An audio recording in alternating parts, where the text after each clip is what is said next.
Welcome to the Going to Killing City podcast, a historical look at murder in Kansas City.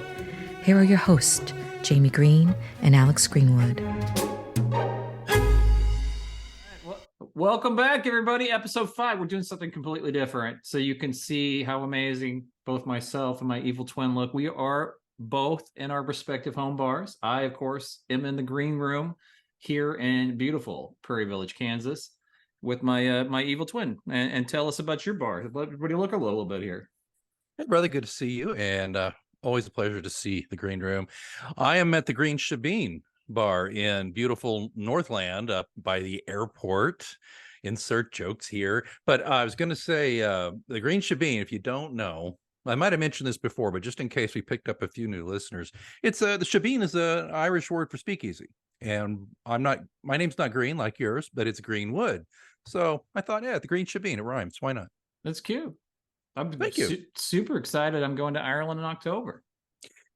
My brother's going to Italy. You're going to Ireland. One of my colleagues is taking a tour of the entire continent. Man, and I thought I was styling going to Alaska last year, but man, this is fantastic, man. 25th wedding anniversary. 25 years of putting up with me. She deserves a trip to Ireland. Well, how is it that your bride doesn't even look 25 most of the time? How is that, man? I know. Everybody thinks I'm some kind of creep with a, much younger wife. She's only 3 years younger than me. What can I say? I'm some kind of creep. I love it. Hey, do you mind if I'm gonna mix while we're talking now. All right, so start mixing. This is so to go back, and I hate to do this, but there's always going to be some asswipe that's going to be like, well, you didn't do it right. So yes, the house. Yeah, well, it's going to happen. The house itself. Go ahead. I thought you were going to say, I hate to explain how we do this again, but let me just explain the show. But it is only for the show. But though you go right into the asswipe. All right, very good. Go ahead. Well, because the home that we are going to talk about today, the site of murders, plural, is a Victorian home. But I did not say in the hint Victorian Manor. I purposely said Edwardian Manor because the murders happened in 1909. So if you get on and you look at this house, don't send me a shitty email saying, hey, it's the Victorian house. Yeah, I know. But I wanted it to be the period of the murder, not when the house was built. So are we good? So Edwardian Manor. I love that this is cracking you up. Edwardian Manors. All I gave you for a hint. So rock and roll, brother. Let's talk about your drink. I've not even had a drink yet, and you're cracking me up. Well, before I do, by the way, shout out to listener Terry, who is of Independence. And Terry, my brother has something nice to say about Independence. Please say something nice. Yeah. We love Terry. We love Terry. One of Harry Truman, one of our most beloved presidents, Independence native, lived there his whole life, came back from the presidency and moved back into his house. Yeah, well, so. But Terry's a big boost for the show. And Terry, we love and appreciate you. I mean, she was sharing this on Thread. She was sharing this lovely.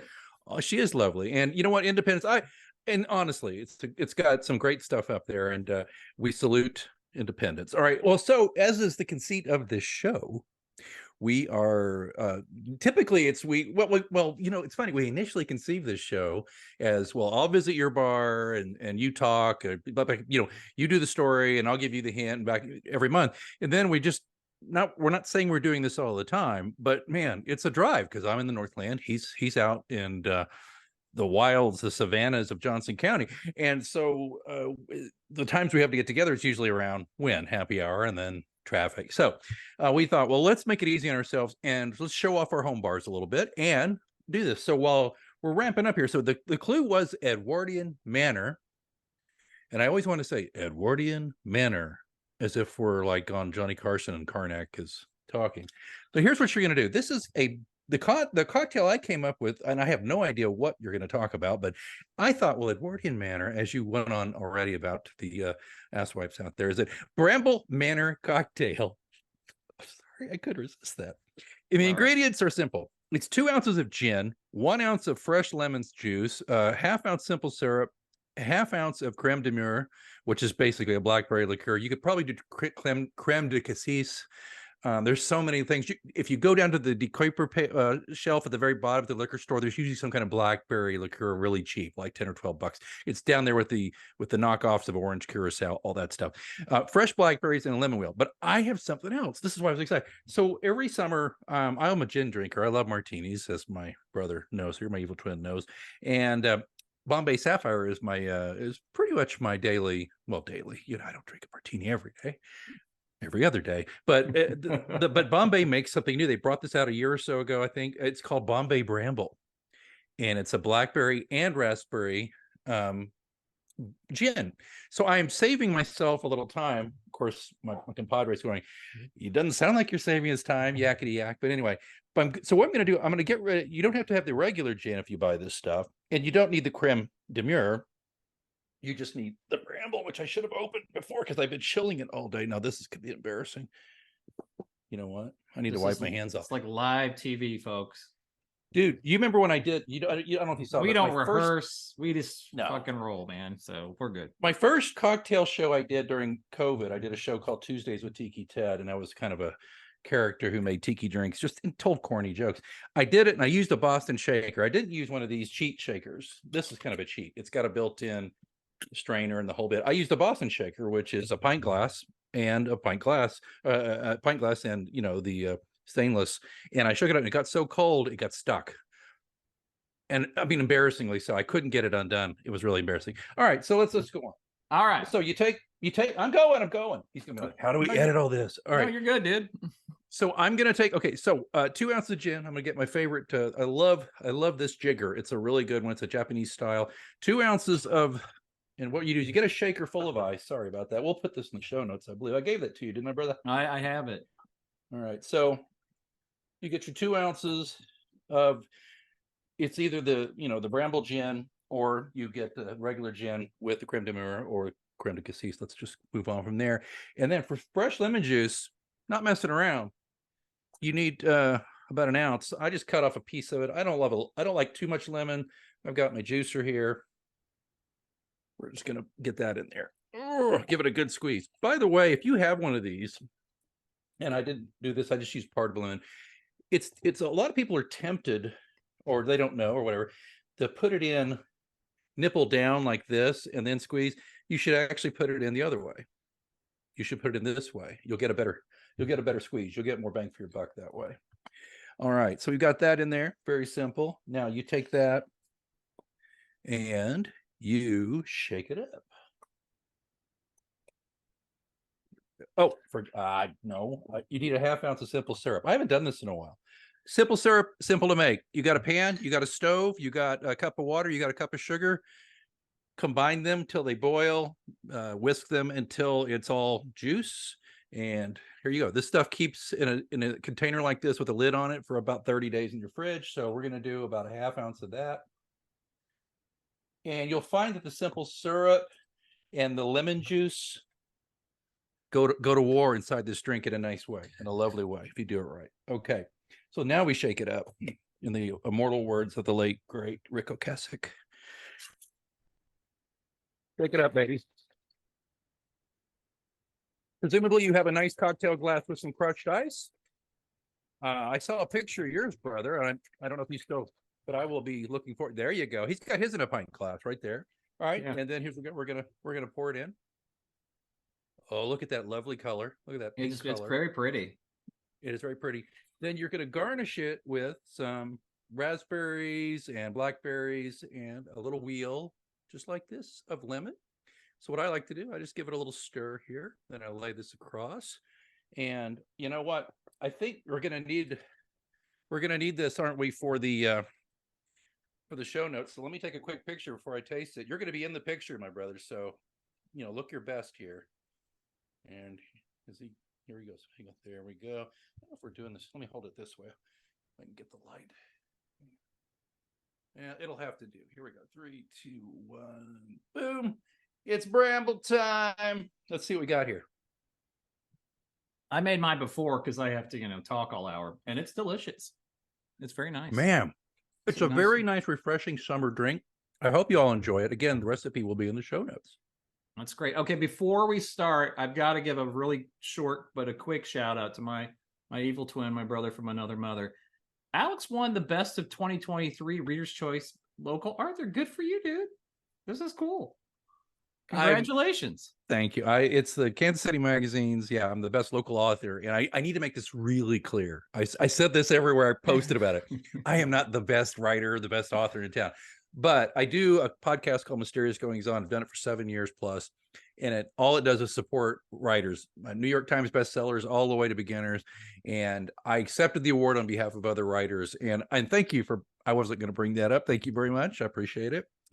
Cheers, brother.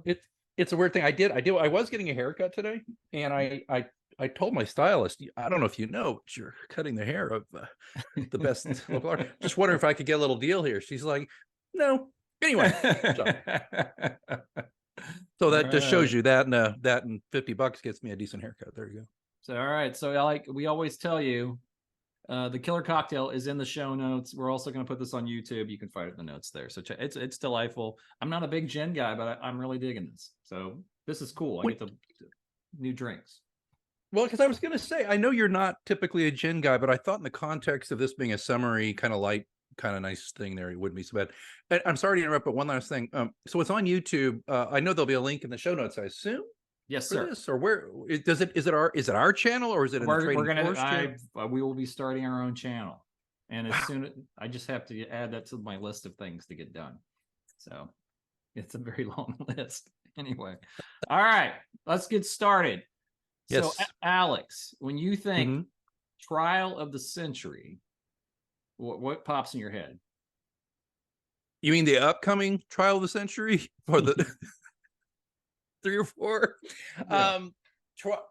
Well, I hate to be hackneyed about it, but there's about 2 different ones. Depends on the century. Well, one would be the Lindbergh baby. Another one would be the 2 brothers. Gosh, I'm blanking on they had unusual names. Yeah.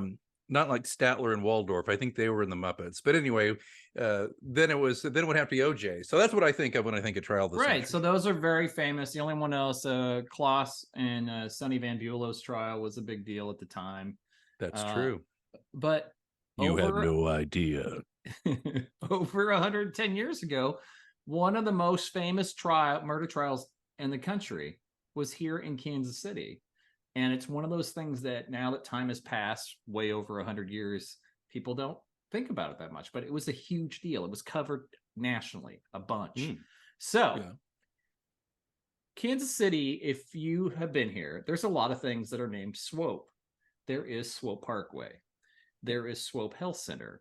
There is just the park itself, Swope Park, which has the zoo and Starlight Theater, and Swope Memorial Golf Course. And the reason all that stuff exists is because there was a guy named Thomas Swope who lived here, who had a ton of money, and he gave the city the park and stuff. And that's who we're going to talk about today. Okay. He was Colonel Tom Swope. I don't know what's about guys that are born in Kentucky. Apparently that you just get to put Colonel in front of your name, because this guy was born, you got Colonel Sanders, Colonel Tom Swope. I don't know why. Give yourself a moniker. You can be the admiral over there at the old Green Shebeen, I guess. I would actually like to be called Commodore. Okay. Schmidlap. Why not? So, Thomas Swope was born in Kentucky in 1827. In 1857, he moves here to Kansas City, and he is the largest landowner in the city. Most of downtown, what we know is downtown today, he owned that land originally. He was a smart guy. He knew how to speculate, sit on land. He became a multi-millionaire back then. So it gives you an idea of how much money he had. He had a ton of money. That's a lot of money. That's a lot of money. Okay. So in 1896, when he was 70 years old, he donated the 1,334 acres that we just talked about that became Swope Park. I was there just last week at Starlight seeing Loverboy and Foreigner. People, when our kids were little, we went to the zoo a bunch. I'm sure you did too with your daughter. So that's why we all know who he is. I think most people in Kansas City just know the name and don't know the story, but the story is crazy. Okay. He was an eccentric guy, lifetime bachelor, never got married. For most of his life in Kansas City, he actually just lived in hotels. He didn't have his own house, even though he had the money for it. But when he got quite a bit older, toward the ends of his life, he moved in with his sister-in-law, Now, her sister-in-law, Anna Terry, I swear to God, we did not plan this out. We didn't talk about this before. But Terry, his sister-in-law, happened to live in Independence, Missouri. And that's the site of the crime. My apologies. I did not plan this. That's just where he lived. Okay. The phrase is, be that as it may. So 406 South Pleasant Street. It was his brother's house who had died, Logan Swope. So his sister-in-law still lived there, Maggie Swope. Now this house, and you can find it, and I'll put all this in the show notes. There's tons of pictures. This is an enormous house, so big that besides, the colonel living there and his sister-in-law, there were 7 nieces and nephews living in that house, plus some other people. Huge house. Okay. Swope commuted daily from downtown Independence, downtown to Kansas City, Missouri, on the streetcar. Everything that's old is new again. So streetcars went everywhere back then. Okay. So among Maggie Swope, his sister-in-law, children. So this is his niece, is a woman named Frances Swope. Now, Frances Swope fell in love with a doctor who was named Dr. Bennett Hyde. But even though he was a doctor, and you think, well, that's kind of a cool reputation, nobody liked this guy, and nobody wanted her to marry him. Now, the reason why, there were all these rumors that he was taking advantage of older women, professing love for them, but actually he was just after their money. And once he got his money, he took off and left them behind. And in a much more horrible and egregious event, Dr. Hyde was accused of torturing an African-American woman who was in police custody. In 1897, Dr. Hyde was the Kansas City Police Department's official surgeon. I didn't even know they had such a thing. And Hyde was called to examine Annie Clements, who apparently either ingested or pretended to swallow morphine during a big bout of depression. Hyde apparently poured oil of mustard inside her vagina. And while doing this, he shouted, "Now, goddamn you, Annie, get up and get out of here, and don't you come back here anymore."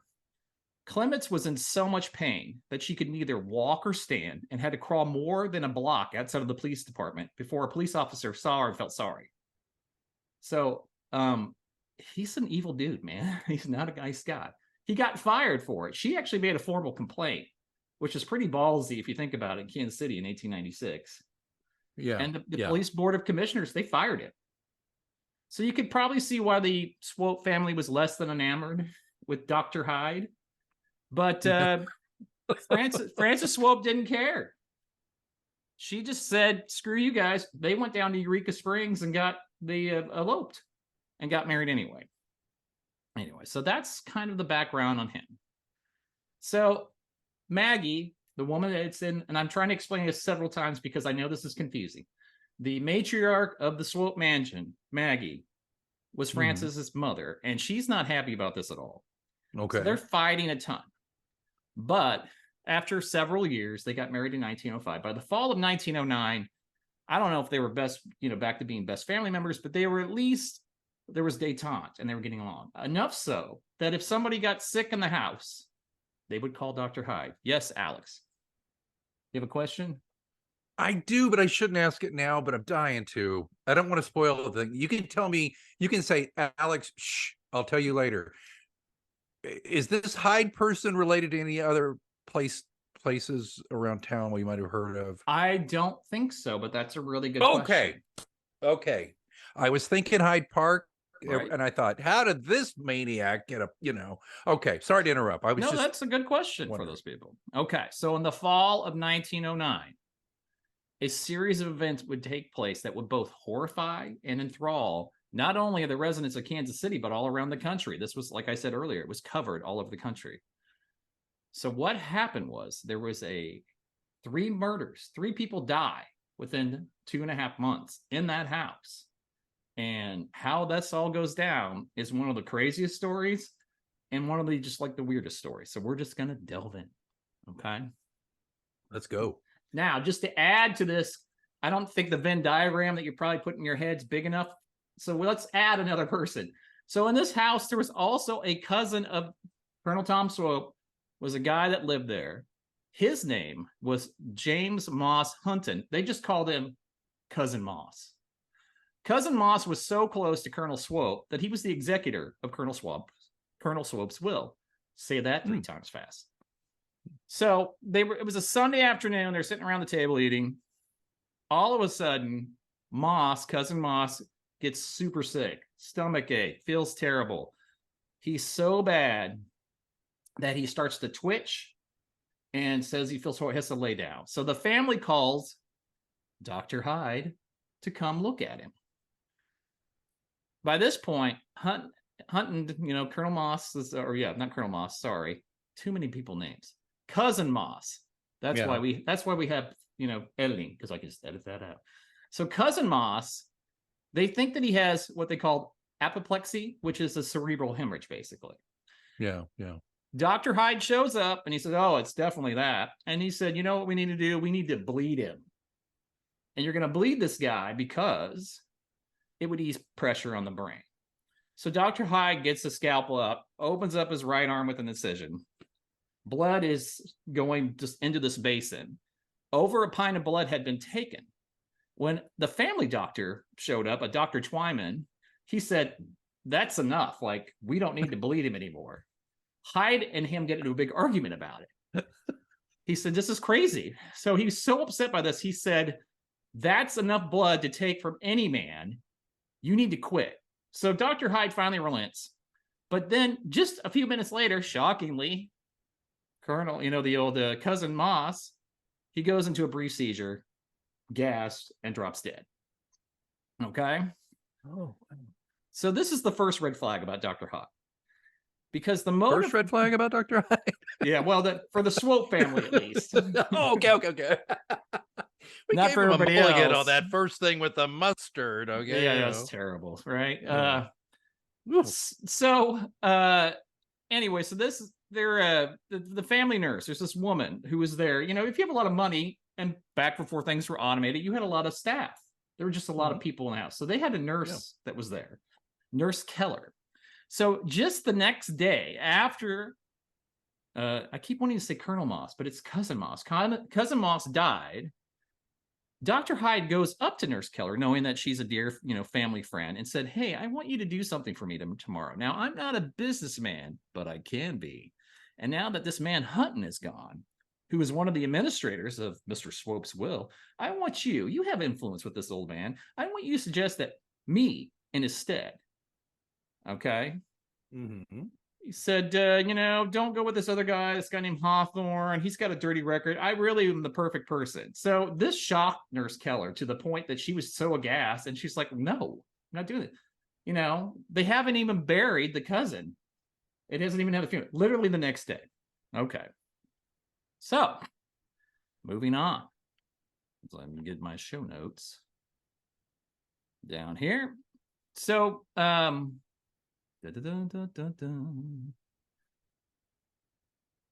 than 2 days later, 36 hours later, the Colonel will become a motive even more so because Swope has 10 nieces and nephews, including 7 of the children of his sister-in-law, Maggie, who we talked about at the Swope Mansion, who will get his real estate property if he dies, estimated in value. And this is value for that time, so it'd be a lot more money. But he had this much money, hundreds of thousands of dollars in property for each of them.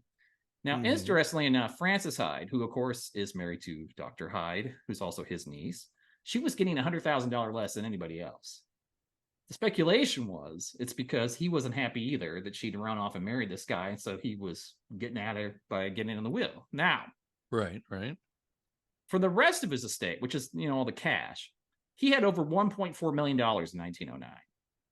That would be in today's dollars like 30 million, something like that. Yeah, and probably even more. A lot of money. Yeah, a lot of money. And so, and the will at the time, if he were to die, it was all supposed to go to the nieces and nephew.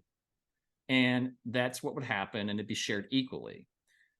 But the week before this all happened, Colonel Swope had told several people that he felt that he was going to make changes, probably in the next day or two. He didn't really think that if those nieces and nephews needed even more money, they had enough money, and that it should go to a charity. And that's where it left it. And he had said that each niece and nephew would lose out roughly $140,000, $1909 if he were to make this change. That's millions. Yep. So that's where we are. to kind of set the scene. So just 36 hours after poor cousin Moth's, death, Dr. Hyde comes back to Swope Mansion. All of a sudden, Colonel Swope, he's complaining of digestive issues. And so Dr. Hyde said, hey, I've got this really cool elixir. It's called Fairchild's Holiday, which apparently was a popular digestive aid back then. The Colonel swallows the capsules, but just 20 minutes later, he his eyes roll in the back of his head, his teeth clench, his entire body is shaking. He's making guttural noises. He can't speak. Once again, Dr. Hyde said, oh, must be a brain hemorrhage again. What are the odds, Alex? 36 hours apart. It's catching. Yeah, it sure is. And so he's the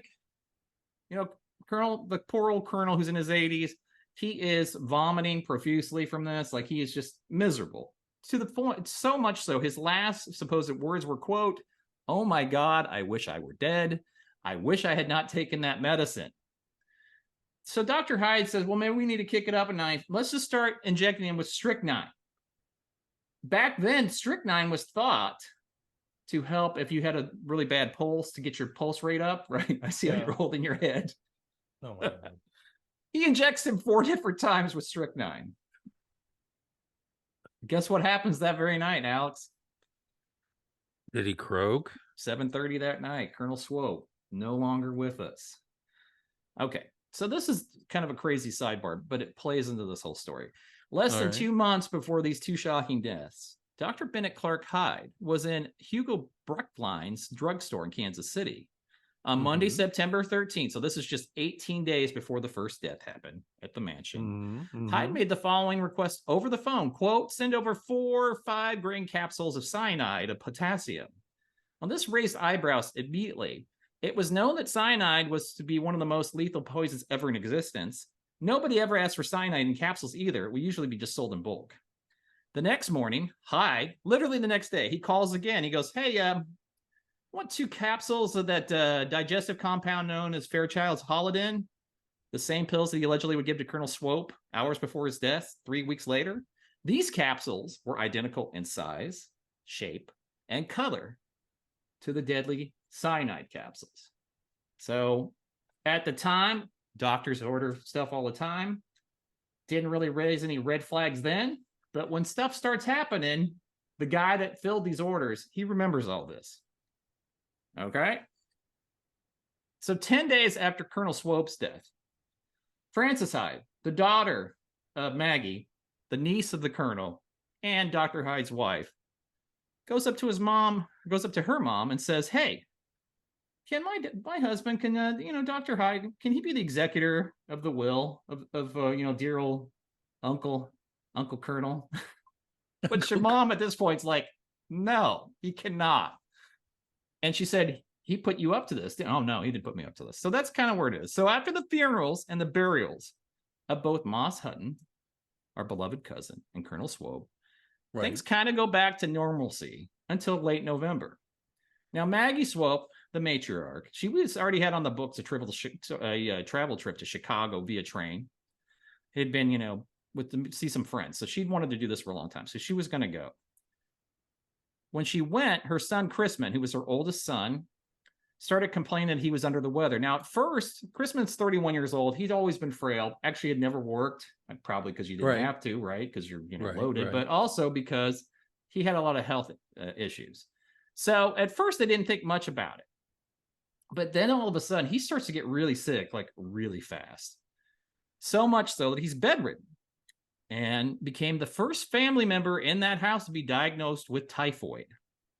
Now, typhoid is transmitted via water or a food source from human fecal matter, right? Yeah, unfortunately. Yeah. Now, there's so much detail, but we don't have all the time to go into this. But it's interesting to note, for that entire year of independence, and I don't know, independence was probably fairly big by that point, 1900. We'll say 60,000. I have no idea what it was, but we could. In proportion to, you mean in proportion to Kansas City itself, or because there wasn't enough sprawl then for them to kind of touch, right? No, they were 2 separate towns back then. Okay. But it was a decent enough sized town that it seems a little strange that the only case of typhoid for the entire year, the only one, was in this household. And even more interesting This household was one of the few at this time that actually had indoor toilets. They didn't use an outhouse. They flushed it. And in addition to that, their water came from a cistern. So it was rainwater. So they weren't even getting water that would have been, contaminated that way. So this seems like really strange that of all the families in Independence, Missouri in 1909, this is the family that gets typhoid. So this also starts to raise some flags. Okay. At this point, it's still a little early on.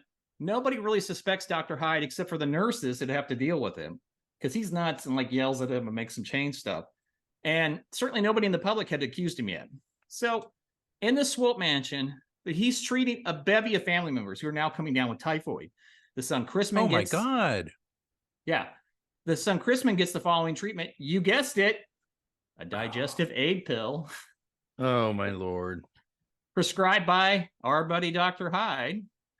Soon after, Alex, Chrisman's body stiffened, his arms and legs flung right out. His entire body is quivering. He has seizures for 20 minutes straight. And then he drops dead. He was 31 years old. 31? Yeah. Third death in the same house in less than 2 months. All being treated by the same guy. Now, later, the nurse who was treating him, different nurse, because this is becoming all hands on deck because everybody's getting sick. Right. She said, it was such a seizure that I'm considering in connection with strychnine poisoning. Chrisman died without any kids, and he didn't have a will yet. So his portion of the estate now is going into that pool of the surviving brothers and sisters, his things, including his sister, who's married to Dr. Hyde. Okay. Wow. Dr. Hyde's prescription for poisoning continues. He brings candy to family members that's tasted by the nurse on duty. Both nurses suffer from violent nausea and throw it out. Okay, so by Christmas of that year, typhoid fever has 9 victims in this household.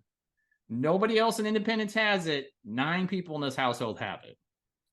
All right, that's crazy. Yeah. Uh-huh. Now, a little suspect. Just a tad. As the kids say, it's a little sus. Just a touch. My daughter says, Dad, that's sus. I don't know. And you're like, what? What? Exactly right. Like, get me another brand, kid. There's one daughter that so far has been out of the fray because she's out. She was been in Europe, travel, trip abroad when you have money. Oh, so she's kind of a control group here. Yeah. Her name is She's been gone. Yep. Lucy Lee. And Lucy Lee is coming back to New York on a ship. Her mom was supposed to come and get her, but of course her mom is dealing with the whole fact the family's down and out. So they try to find somebody. At some point, Dr. Hyde is suggested by his wife, Frances. Yeah. And they're like, absolutely not. But Frances just kind of sneaky, she didn't give a shit. Yeah. So she sends her husband, Dr. Hyde, to go pick up Lucy in New York. Okay. Before he leaves, literally the day after his brother-in-law Chrisman is buried, Dr. Hyde makes yet another purchase of cyanide, this time even a larger dosage. I guess it just wasn't enough. It wasn't going quick enough for him. I don't know. The family matriarch, Maggie, who we've talked about a bunch, she's always had headaches. And very understandably, with this kind of pressure going on in her life, her headaches have gotten much worse because, either her family members are dead or dying or sick or stuff. So her brother, guess who came to her rescue? Guess who said, hey, I got something that's going to make you feel better? Because Dr. Hyde, this is before he left for New York. He gives her something. He said, oh, this is a great powder for headaches. Works fabulous. Just, trust me. It tastes so bad, Alex. She's like almost retches and said, where did you get this water? This is horrible. I don't want this stuff. Because she's pretty suspicious at this point, she goes to the bathroom. She sticks a finger down her throat and she pukes it all up. And then he goes, hey, I've got this stuff that will help your stomach. And she's like, okay. And then she sticks her finger down her throat again and pukes that all up. So that's kind of where we are. One of the younger daughters, Margaret Swope, which I know is confusing because that's her mom's name too, but we're just going to call the 20-year-old Margaret, call the matriarch Maggie. Yeah. Margaret's down really sick with typhoid, but she's starting to feel a little better. Apparently, in the middle of the night, on the evening of December 12th, all alone, Dr. Hyde comes in. What he stated was an injection of hypocamphorated oil. I cannot say that, camphorated oil, because he found her. Thank you. He found her pulse to be weak. The nurse comes in and sees Margaret's arm. At this point, Margaret's in agony and has found that this is a badly inflamed arm at the point of injection. So much so, it's got a red swollen spot the size of a silver dollar already. Yeah. And her entire arm swells up. Like she's just and she apparently was doing better, but yeah, that's it. So Independence, as you know, was not a super big place yet. There were daily every newspaper, but 3, 4, 5, depending on the town. Sure. So one of Dr. Hyde's contemporaries, so he's not a family member, he's not part of the family, but he's a physician, and he knows Dr. Hyde is a guy named Dr. Stewart. So this starts to be like, he's starting to go like, what the fuck is going on over at the Swope mansion? Like all these people are dropping dead and stuff. Right. So he thinks back, and only back in November, he remembered that Dr. Hyde had asked him if he could have some typhoid samples. That he stated, Dr. Hyde stated, he needed these typhoid samples for his research. This kind of like he has an epiphany, pops in his head. He's like, holy shit, this can't possibly it. But he's curious. So he goes to Hyde's office, makes an excuse with the secretary how he needs to go back there. So he goes in the office all by himself. He looks through several samples, doesn't see anything at first until he gets to the typhoid sample, where he notes the top half appears to be, quote, swept clean, and later in court would state it would be made if you made an ounce of that desirous I can't say this. Basically what he said was this, I'm so glad we have Pro Tools. It was so powerful, you could have used it for the entire city of Kansas City, inoculated everybody against typhoid. There was that much that he just took out. All right. Does that make sense? So part of what he's sneaky though, Alex. He takes out the stuff with the live stuff. He replaces it with bacteria that is typhoid, but it's been killed with formaldehyde to replace it so he doesn't get cleared. And I'm sorry, I butchered all of that. I probably need to drink more. You should have more Bramble, because you need to ramble with the Bramble, my brother. Wait, so you're saying all of this was discovered because he was somewhat Thai curious? Love it. Yep. Fabulous. You know what the best part is? I love that. I guess that was, oh my God.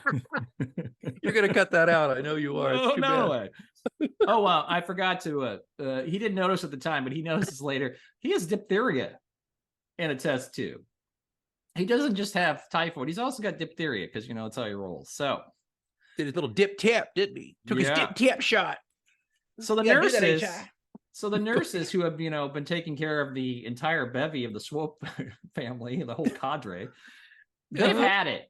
They said, this guy's trying to kill these people. So the family doctor, who's not there every day, all day, but would show up at night. They go with this Dr. Twyman guy. They come up to him and say, look, either he goes or we go, but we can't work for this guy anymore. Like, we really think he's killing these people. So Twyman, trust. And at first, Twyman's like, what? And then he kind of thinks about it. He's like, okay. So he calls the matriarch, Maggie, and says, I'm going to come over and talk to you. So he talks to her. Well, she already had her suspicions, right? Because, she had to make herself throw up twice, plus everybody's dropping dead. Plus, hey, can he be the executor of the will? I mean, you don't have to be the murder she wrote lady to kind of start adding this shit up. That this is very kosher, right? The murder she wrote lady. Jessica Fletcher, folks. Thank you.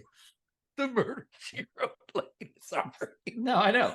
You're cracking me up today. Go on. Good. Man. So Maggie goes, hey, tell my son-in-law he's out, And so Twyman's like, okay, I guess it is. So Twyman calls him and says, okay, this is what's going on. All the nurses are going to quit. Your mother-in-law thinks that you're killing people. and I guess Hyde doesn't even you think like if you had been accused of murdering and attempting to murder even more people, you would be like, no, I'm not. That's insane. What are you talking about? But he was like, yeah. But his reaction was like, fine, I'll leave. Oh.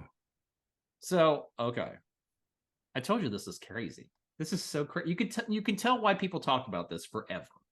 Okay, this two things as we do this little interim. Absolutely. One, I can't believe I never heard this because I've seen the Swope. I've been here 15 years, and Swope, I just assumed, this, that, and the other. The guy obviously was murdered. Okay, that's one. Two, I'm getting strong Eric Larson, Devil in the White City vibes from this thing. If you guys have not read that true crime story, it is incredible. But I'm getting severe. Here's the difference, though. This Dr. Heckle guy. I'm sorry, this Mr. Jive, whatever his name is again. Dr. Hyde. Dr. Hyde, he is nowhere near the genius that what's his name from Devil in the White City was apparently. But Holmes, go ahead. H.H. Holmes, right? H.H. Holmes. That's right, Holmes. I read that book. It was fabulous. It's a great book. It's terrifying, but it's fabulous. Okay. Remember Lucy Lee, the daughter? She was in Charlie's Angels. Yeah. Yeah. She was fabulous. She really could kick well. So Lucy Lee had been gone, as you said, was the kind of the control because she wasn't at the family and stuff. Right. On the train ride back from New York to Kansas City, Dr. Hyde just said, "Hey, you probably need something to drink and eat. Let me go get you something." Right? I'll go to the drinks car. I'll be right back. By the time she gets back, it's 7 days later. She is now the 10th victim of the Swope family typhoid epidemic. She became ill on December 22nd, 1909, 7 days after she accepted that food and drink from Dr. Hyde, which is the usual incubation period for typhoid. Okay. Once he's accused and like the papers are picked up on this, like it's crazy and stuff. He says, "Hey, you know what? I've got typhoid too, right? Like, hey, I'm not killing. I've got it too. Look at me." Yeah, stuff. So, but he has no symptoms. Now, they do a blood test on him and find, he has some typhoid in there, but it's not active. It's dead. But he's been handling it, sure. But even if you handle a dead culture, it's going to get in your bloodstream if you don't take precautions, correct? Yeah.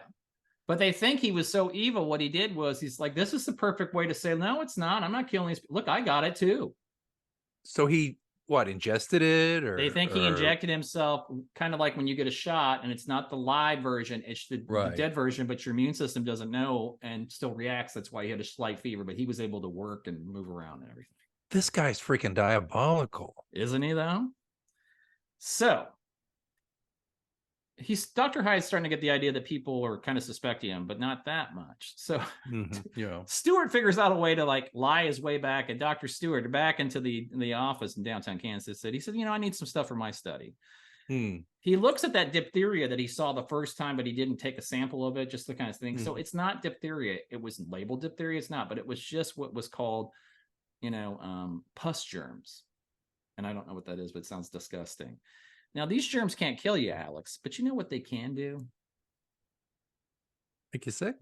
They can cause a huge inflammation response and swelling. Kind of like what little daughter had. In the arm? Yeah. Oh, my dog. This is crazy. So the family now is all in and like, this guy's trying to kill us all. He's been banished from the matriarch's like, never come back here again, get out. But they don't have enough proof yet to have him arrested. So the solution is they do autopsies of both the colonel and the son. Takes a few days. The newspapers back, that's when we had active newspaper reporters. This comes out immediately. Like they found out they're exhuming their bodies. They're like, oh shit, something's going on. He was like, I'm trying to think of what it would be like today. It'd probably be like if Clark Hunt had died.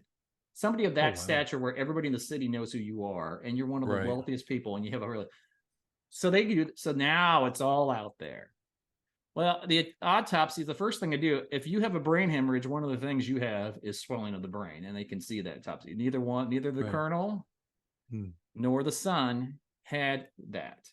Now, Chrisman, the younger one, he had a little typhoid, but apparently wasn't enough to kill you. It was like pretty light. But both of them had strychnine. And that's when we know that it's a murder thing. So Hyde is arrested, brought in, and they get ready for trial. The trial starts on April 11th, 1910. Things moved a lot quicker back then, right? I mean, these murders were in November and December, trials in April. Like, they're moving pretty quick. Well, maybe they didn't have as much volume. Maybe not. The guy that's the prosecutor is Kansas City legend James A. Reed. There's James A. Reed Road. It's over there by the stadium, Alex. You've probably ridden on it. You've probably been on I've seen that. I just assumed that was a football player or something. That's like a prosecutor?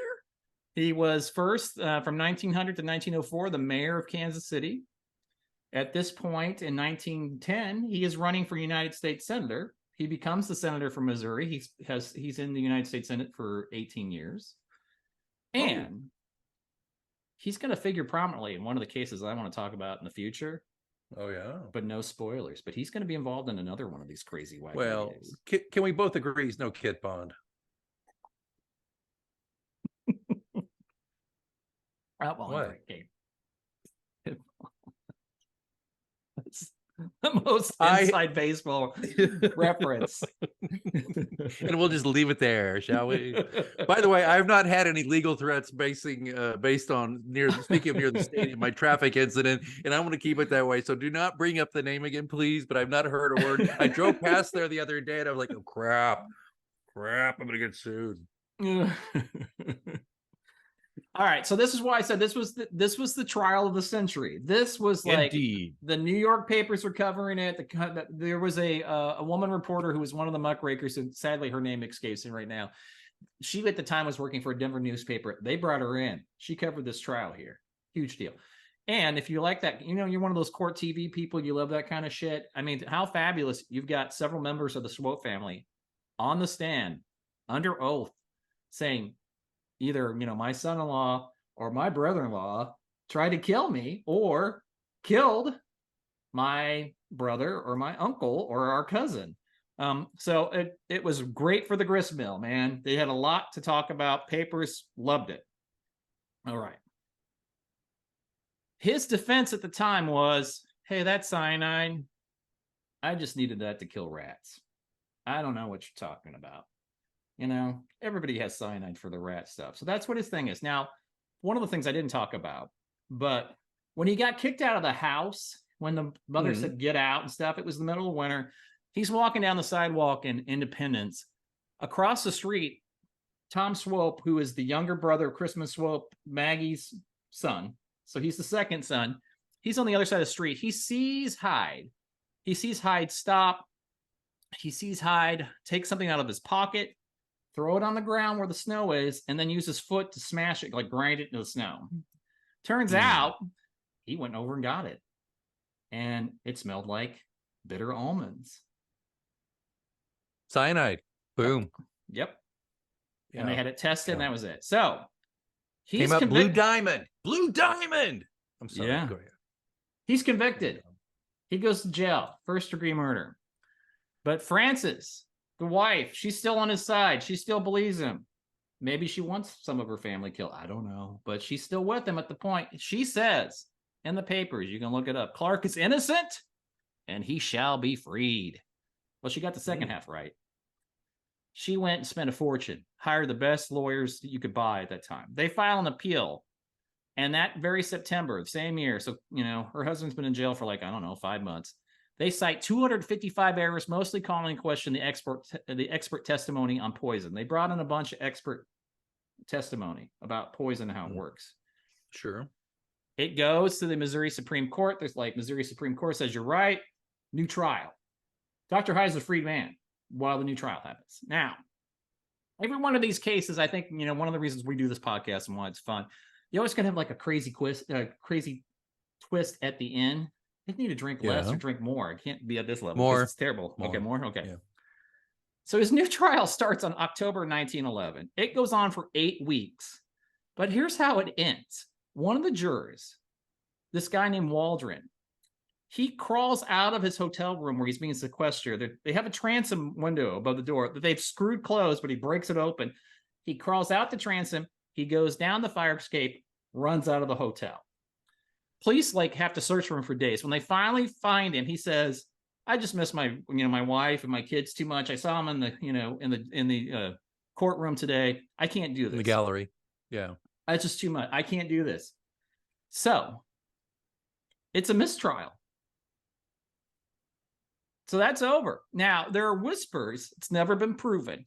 But the whispers at the time were this Harry Waldron guy, the guy that went out, the transom and left, he was paid off by Frances Hyde, the wife of Dr. Hyde. But there's no proof of that. But that's what people thought at the time. So now we're going to the third trial. Third trial starts in 1913. So we're, moving along. It ends up with a hung jury. Most of the people thought he was guilty, but there was a couple people that would not say it. He goes free. That's it. There was talk of a fourth trial. But in 1917, prosecutors finally said, this is insane. We're not going to convict this guy. So between the beginning and end, he kills 3 people. I mean, I can say that. I don't have to say allegedly. He's gone. But most likely he killed 3 people. He poisoned a bunch of other people. He only spent about 5 months in jail. All right. And not prison, jail. Right. Yeah. There's a difference. Right. County, city jail, not prison. Go ahead. All right. In October 1920, the wife has a change of heart. She says Francis Hyde files for divorce, citing, quote, repeated and constant acts of cruelty and violence. Can you believe it, Alex? I can't believe this. They get divorced. They had 2 kids, but they get divorced. Hyde goes back to his hometown of Lexington, Missouri, which is about 40 miles east of Kansas City. Yep, been there. Spent 2 weeks there one night. I have a funny one. I have a funny story too, but we'll tell it later. Starts practicing medicine again. What the fuck? Why not? Yeah, let's go. Yeah. Apparently, hang out your shingle. He gets clients. People in Lexington trusted him. I don't know why, but they did. He finally dies, divorced, penniless, pretty much in 1934.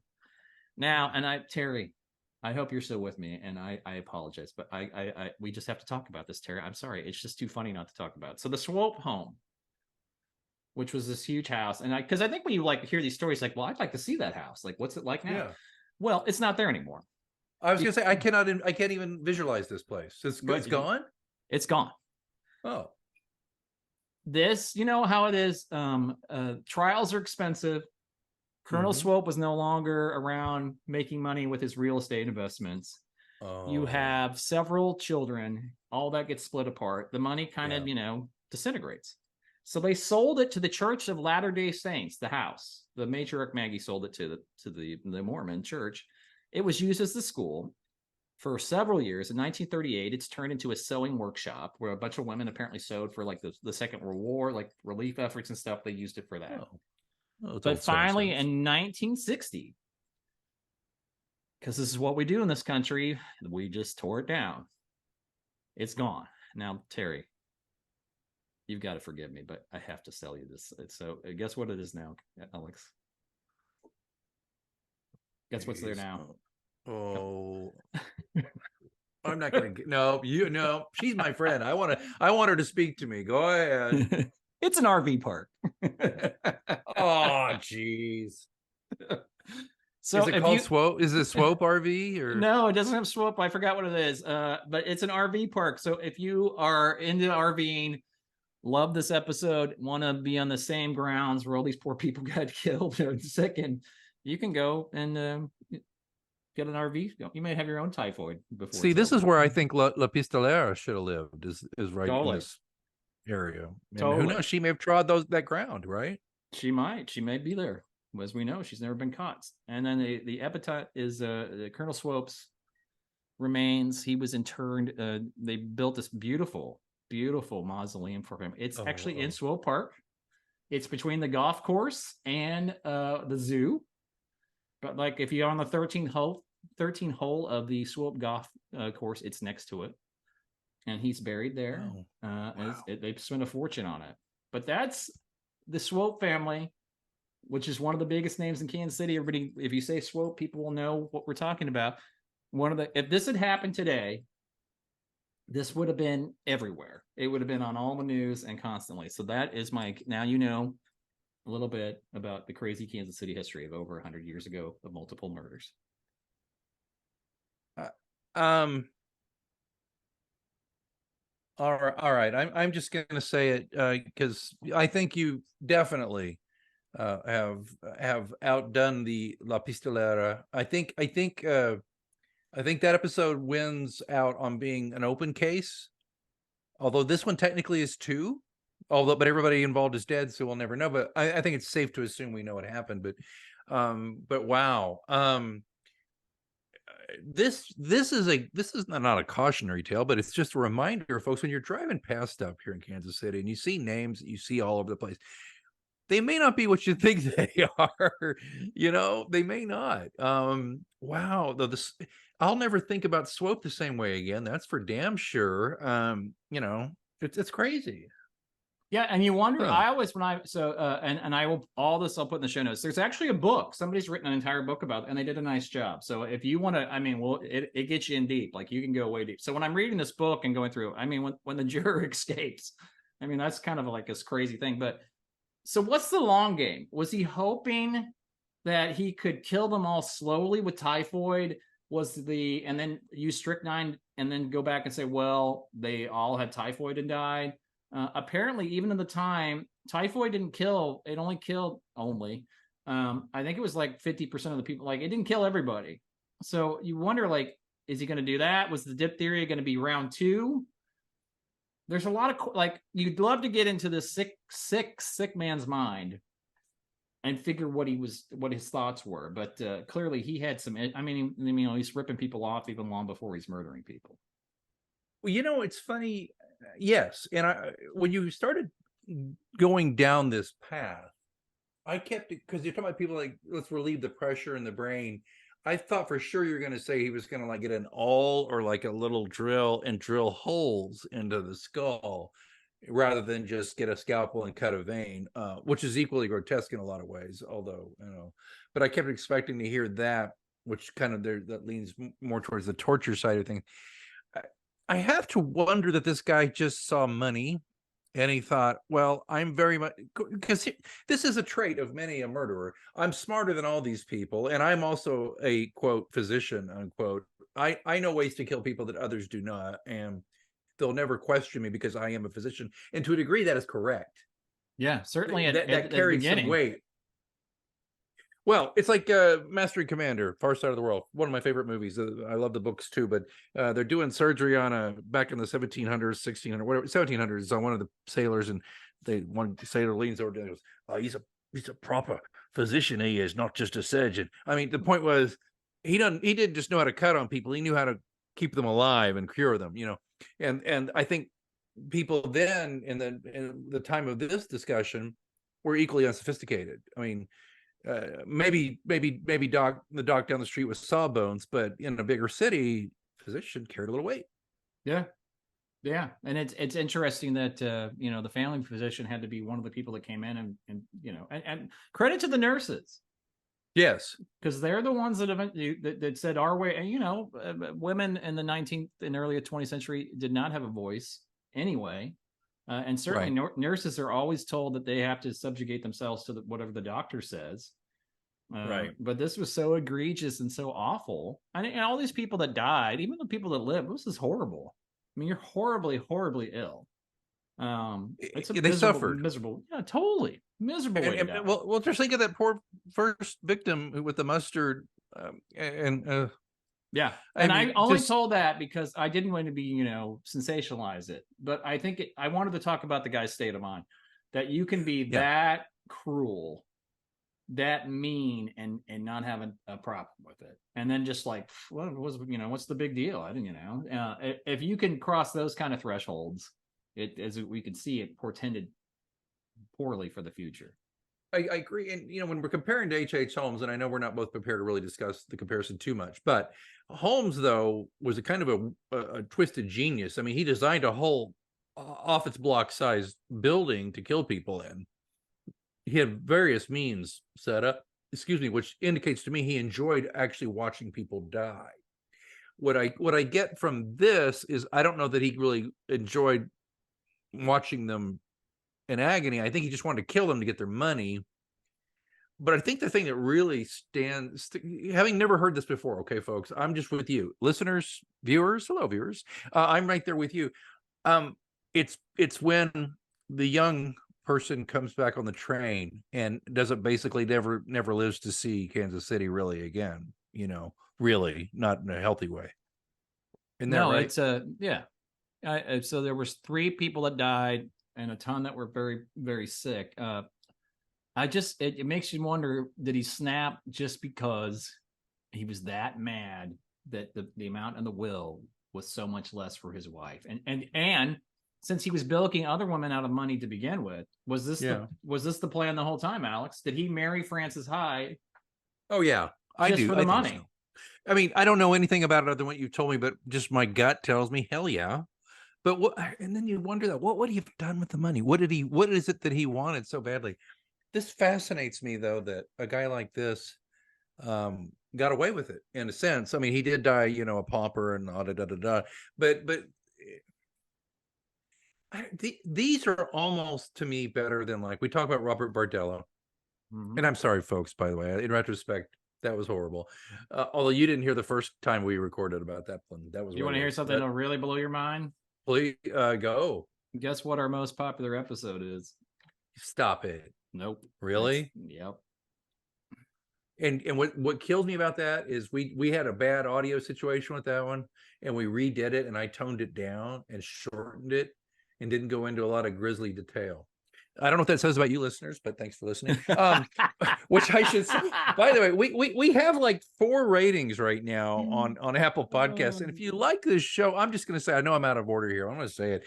Please go to Apple Podcasts in particular and rate the show 4 and 5 stars. 5 stars better. 4 and 5 stars, though, with a quick sentence or two about why you like it would go a huge way in us continuing to do the show. I know that's not that part of the show, but I just thought it was a natural segue. I think that's absolutely true. We absolutely, I mean, we like doing it. It's fun for us to do this, but growing the podcast is always what you want to do with the podcast. So, and it's tough when we're doing a monthly. We know that. I'm going to hint at something, and he'll cut it out if I'm not right.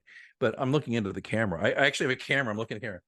You know, if we got a few more downloads every month and we got a few more reviews, we might consider doing this more than monthly. Maybe twice a month. If that is something that interests you, show your support by telling a friend about the show and maybe a review or two. That'd be great.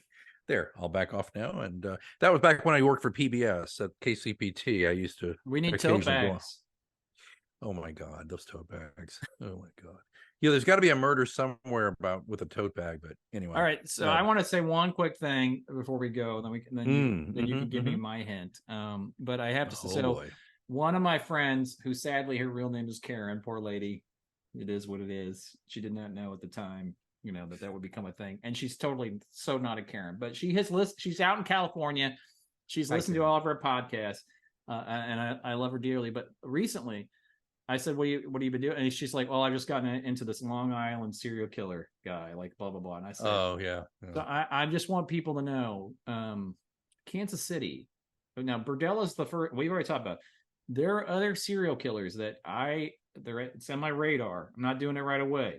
That killed a lot more people than the Long Island. So if it's a body count you want, Karen, stay tuned, because we'll soon. I'll give you more than the serial killer in Long Island. That's all I'm going to say. All right, sorry. See, he's never seen. This is what you. I love that. I can't say anything more than to amplify. Yeah, if you want a body count, we can do it. But we're trying to be with like something cool and mysterious and fun.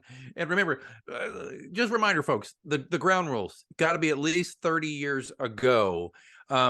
I was going to ask you this question. I'm going to ask it to you now. But one reason, by the way, we don't go deeper. There's 2 things we don't do. We will not ever discuss children being tortured or murdered. That will not happen. If you bring that to us, no, thank you. I appreciate it, the thought, but no way in hell. Second thing, got to be at least 3 decades old, because we're trying to show some distance and some respect. Admittedly, murder's murder. Okay. I want that really clear. Murder's murder. It's awful. It's evil. But at the very least, we don't want, in our attempts to make it entertaining to talk about it, like we tried to do on these past 5 episodes, we just don't want to hurt anybody and hurt their heart. We think 30 years is a pretty good buffer. So my question to you, my friend, is: did you notice at all? Are there Swope's descendants still in town, or what do we got here on that? So I looked in the phone book. I don't know what they're related. There are some Swopes now. Apparently, a large amount of Swopes, not surprisingly, after all this horribleness happened, actually moved out to California.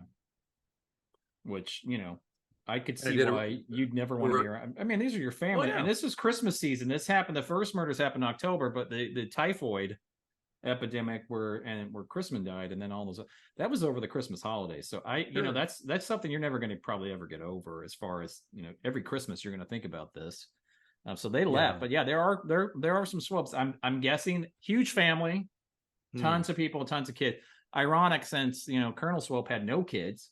But his siblings had a ton, right? And they all came out here. So yeah, I assume it's somebody we're talking with, but I think we did it. You know, respect. As we've always talked about, we're never going to make the murderer into the cool or interesting. Like they're always the people that we are, we make fun of those people. We don't make fun of the poor victims, and we certainly, our hearts are with anybody who's a victim of a crime like this. So yeah, and Robert Bardello was a dirtbag, and I understand the fascination, but I don't know. I was watching real quick. I know we got to go, but I was watching one episode of, like, I don't know, 6 or 7 episodes. A thing. He's not a serial killer, but he's a child. Anyway, Jared from Subway, and they did this horrifically terrible, very sensational documentary. I got through one episode and I went, this is just sick. This just, frankly, even though they had, witnesses and parents and all this stuff, I think this just makes it worse. And they're just talking about this serial, pedophile among us, still in prison. But he was glorified because, he ate Subway sandwiches to lose a lot of weight. So I that's just not what Jamie and I are about, is doing that kind of thing. It's just not. It's gross. And then just to wrap up, I think all these. So Johnny Lazia, we learned a lot about what the 1930s were in Kansas City, and all stuff, right? Berdella, you learn not only about, but you a little bit of the Art Institute, a little bit about Westport, a little bit about those kind of things. And then, I don't know what we learned about Linda Culbertson, except for that there's a lot of wackadoo people. But, we learned so if you're having a drink or you're staying overnight at the Ambassador Hotel, now this is where an infamous, I don't know if you want to still stay there, but that's where it happened. And, La Pistolera, I mean, that's just fast. I watched the Unsolved Mysteries with Robert. Did you? The Unloved Mystery, I watched the original with Unsolved. Anyway, I love Robert Stagg.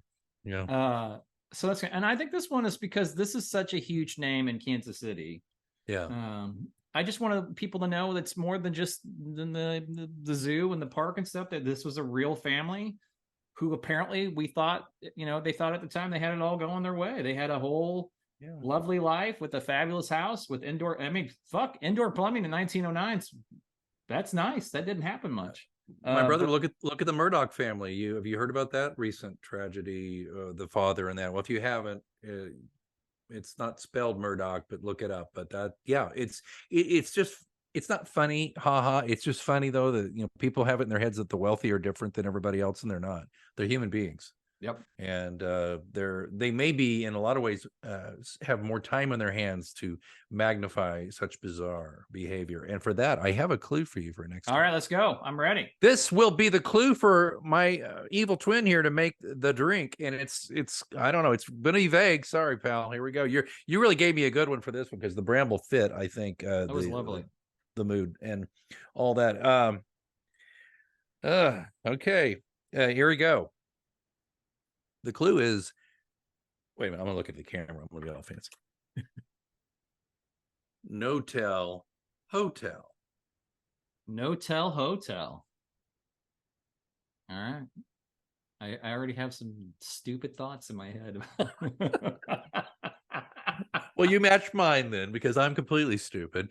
This is such fun. I've had a great time on this one. This is fun. Thank you. Yeah, I appreciate it. So we'll be back 1 month from today, September 15th. We'll do it again. People, be safe. Don't have a brother-in-law who's a doctor. Apparently, that's our hot take for this episode. That's definitely the hot take. And by the way, folks, as we get into the fall and winter season, that becomes your pal Alex's sweet spot, hoping to bring you some fun, mysterious, cool stuff. Absolutely. All right. Until next time. Bye-bye.